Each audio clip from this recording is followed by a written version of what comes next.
Сегодня к вечеру появились сообщения о новых операциях федеральных войск в различных районах Чечни. С последней информацией наш фронтовой корреспондент Вячеслав Грунский. Сегодня подразделения внутренних войск северной группировки провели спецоперацию в Наурском районе, где, по оперативным данным, действуют партизанские отряды боевиков. Официально эта операция называется «проверка паспортного режима». Но сами солдаты предпочитают называть все это зачисткой, потому что именно во время таких операций обнаруживается большее количество складов боевиков с оружием, растяжек и мин. Станицу Калиновская отряд Саратовского СОБРа зачищает уже второй раз. Сегодня здесь задержали 2 чеченцев, которые торговали наркотиками и вели разведку в тылу наших войск. Вы видите, как небольшой отряд передвигается по станице. В любом доме их может встретить оставшиеся в тылу подразделения боевиков. На улице Октябрьской, этот дом первый, как оказалось, здесь живет русская женщина Мария Жукова. В этом доме она родилась. За последние 3 года Мария Жукова выходила из дома всего лишь несколько раз. Не знаем, что за боевики пока, но боимся. Как чужой человек идет по улице, откуда этот человек идет? Уже мы ее боимся. Мария Жукова уже давно не получает пенсию. А, пенсию? Потом убрали у вас. А потом у нас не стали. Сказали, живете в Чечне. Живете, значит, получаете в Чечне деньги. И нам отказали. Не то, что я, мы все такие тут русские остались, все мы так остались с таким словом. Подобные беседы с местными жителями – это часть работы тех, кто проводит зачистки. Нужно успокоить людей и защитить от мести боевиков. Каждую ночь небольшие отряды чеченцев подходят к Калиновской, ставя здесь растяжки, которые утром внутренним войскам приходится уничтожать.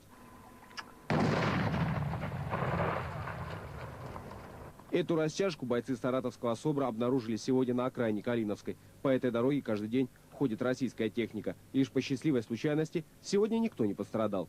Бойцы СОБРа в лесу у Калиновской натолкнулись еще на одну страшную находку. Это тела 2 российских солдат. Судя по всему, их убили, когда Первая Чеченская война уже закончилась, и российские войска покидали Чеченскую республику. Мы узнали о том, что на окраине села лежат 2 скелетированные останки наших 2 бойцов, которые еще с 96 года там остались. Стали проверять, обыскали где-то около 200 квадратных метров леса, обыскали и нашли, то есть, эти останки. Сегодня бойцы СОБРа похоронили солдат во дворе казармы, недалеко от Калиновской. Общее построение и военный салют. Огонь! Огонь! Вячеслав Грунский, Александр Данилов, Андрей Лексюк, телекомпания НТВ, Чечня. Из Грозного представители президента Чечни Аслана Масхадова сегодня вечером сообщили, что Масхадов заявил о готовности к переговорам о прекращении военных действий в республике. И по мнению чеченского президента, лидеры Северного Кавказа могли бы внести существенный вклад в урегулирование кризиса. Но в ответ на это первый заместитель начальника генерального штаба Валерий Манилов заявил, что руководство вооруженных сил считает невозможным на данном этапе ведение мирных переговоров с Масхадовым. По словам Манилова, Масхадов сам поставил себя вне рамок переговорного процесса и не может идти речи о переговорах с ним, пока чеченский лидер не решит отмежеваться от террористов. И репортаж еще одной нашей съемочной группы, которая работает в зоне конфликта. Ингушская граница, очередь беженцев. С пропускного пункта Михаил Антонов. Ежедневно через КПП «Кавказ» проходит от 5 до 6 тысяч вынужденных переселенцев. Каждое утро эти люди, бегущие от войны в Ингушетию, скапливаются перед КПП, и бывают моменты, когда ОМОНовцы уже не выдерживают их натиска. Эти люди ждут, когда солдаты пропустят их к автобусам, которые поедут в Ингушетию. Ситуация на КПП таким образом зависит от того, насколько регулярно сюда приходят автобусы с ингушской стороны. Вчера такого не было. Вчера мы уже в 12 часов мы всех, которые без техники, уже вывезли оттуда. Вчера был только транспорт в основном. А сейчас, видите, транспорта мало, наоборот, людской поток пошел. По непонятным причинам сегодня с транспортом возникли проблемы. От долгого ожидания каждую минуту кому-то становилось плохо. И через КПП постепенно стали пропускать тех, кто соглашался идти пешком в Ингушетию. И давно идете? Да, со вчерашнего дня мы топаем. А ночью где были? Вон в селе у людей остановились. Принимают-то люди все-таки, Да, конечно, принимают. По данным региональной миграционной службы, на территории Ингушетии прошли уже 173 008 человек. Это данные на 6 часов вечера сегодняшнего дня. Впрочем, даже эта цифра условна. Многие из зарегистрированных успели снова вернуться в Чечню или, наоборот, уехать из Ингушетии в другие регионы. Как говорят в миграционной службе, ошибка может составлять 10-20 тысяч человек.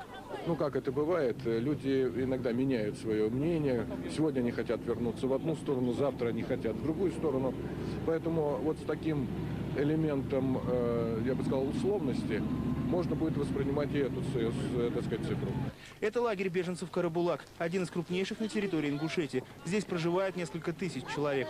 Баня, прачечная, медпункт и 3 вида палаток. На одну семью и большие, где живут сразу несколько семей. Внутри стандартная буржуйка и двуярусные кровати. Такой быт у временных переселенцев. Сложнее всего тем, кто живет в самых маленьких палатках, рассчитанных на двоих. Им даже печка не положена. Но у некоторых, как, например, у этого мужчины, просто нет выбора. Жить долго не собираемся. Куда-нибудь соскок сделаем, как дороги откроют. То есть вы имеете в виду обратно в Чечню? Нет. Да нет, вроде. В Россию. Да нет, не в Россию. Куда-нибудь. Продуктов в лагере по-прежнему не хватает. По вечерам у будки, где выдают хлеб, выстраивается длинная очередь. В день на человека положено по полбуханки и по 25 граммов масла к ней. Но самое главное занятие беженцев – это сбор дров. Этим в лагере занимаются и взрослые, и дети. Прошлой ночью под утро в районе Назрани было 2 градуса мороза, и сейчас беженцы больше всего заботятся о том, чтобы сохранять тепло в своих брезентовых жилищах в течение всей ночи. Задача осложняется тем, что в Карабулаке до сих пор нет электричества, и с заходом солнца в 7 часов вечера лагерь погружается в абсолютную темноту. Михаил Антонов, Алексей Ермилов, НТВ, Ингушетия.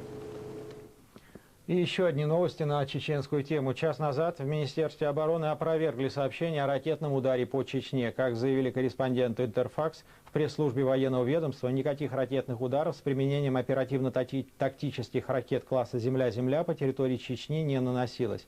Ранее появлялись сообщения со ссылкой на штаб объединенной группировки федеральных сил на Северном Кавказе о том, что сегодня по некоторым объектам в Чечне были нанесены удары тактическими ракетами класса «Земля-Земля» типа «Точка». Возможно, завтра еще последуют новые разъяснения военных.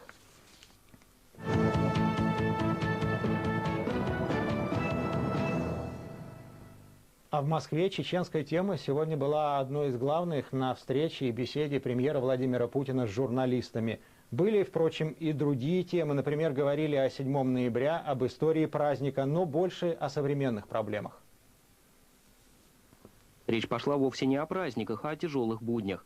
Возвратить понимание того, что есть некая сила, которая в конечном итоге в беде человека не оставит. И эта сила не что иное, как государство. Это сложная довольно задача, которую нам предстоит еще решать. Но все это может быть сделано только на базе роста экономики. Мы с удовлетворением наблюдаем рост промышленного производства в последнее время. За многие годы это впервые происходит.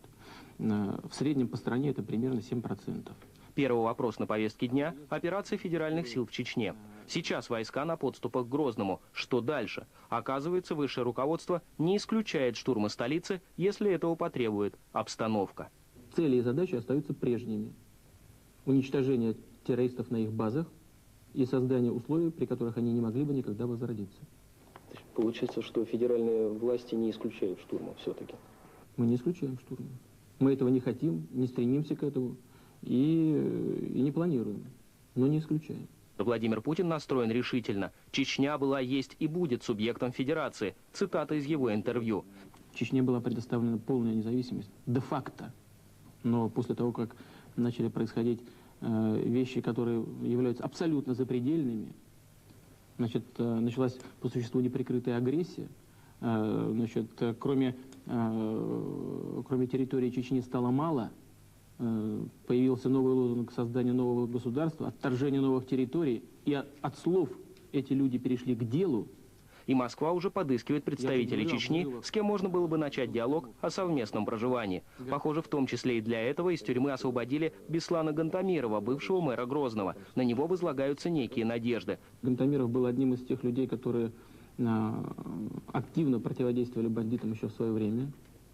Человек, который принимал участие в боевых действиях на стороне федеральных властей, был ранен. Другого жулика почему-то не нашли. Владимир Путин пояснил, что ничего не знает о возможном предложении Гантамирову возглавить правительство Чечни. Но премьер и не отрицал такой вероятности. Не исключаю, что что-то может быть предложено Гантамирову. Я эту тему с ними не обсуждал. Глава российского кабинета также еще раз подтвердил план установить визовый режим с Азербайджаном и Грузией. Однако сделают это только на время чеченской кампании, чтобы боевики не могли просачиваться в Россию. Потом границы откроют. Это вынужденная мера. Мы очень рассчитываем на то, что она будет носить временный характер. Еще Владимир Путин рассказал о том, как вчера обсуждал тему Чечни с бывшими премьерами и лидерами думских фракций. Такие совещания он хотел бы сделать постоянными, поскольку собеседники, как дальше выразился Путин, это очень ценный потенциал, который надо использовать. Если честно сказать, я не всегда себя чувствую даже вправе, вот я вчера им сказал, как бы окончательно принять решение по какому-то вопросу. Хоть это звучит, может быть, не очень хорошо, но мы находимся на таком перепутье, когда посоветоваться не грех. Признание премьера. Под каждый свой шаг он ищет политическую опору. Приходится балансировать, чтобы между двух компаний, избирательной и чеченской, сохранить себя как центр власти. Евгений Ревенко, телекомпания НТВ, из Белого дома.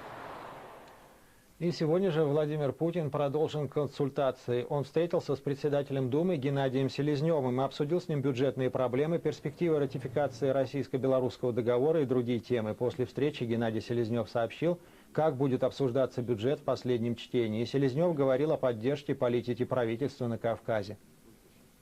Заседание будет во внеурочное время, 29 числа, это будет понедельник. Бюджет будет рассматриваться в третьем чтении. Также касались вопроса, связанного с ситуацией в Чеченской Республике.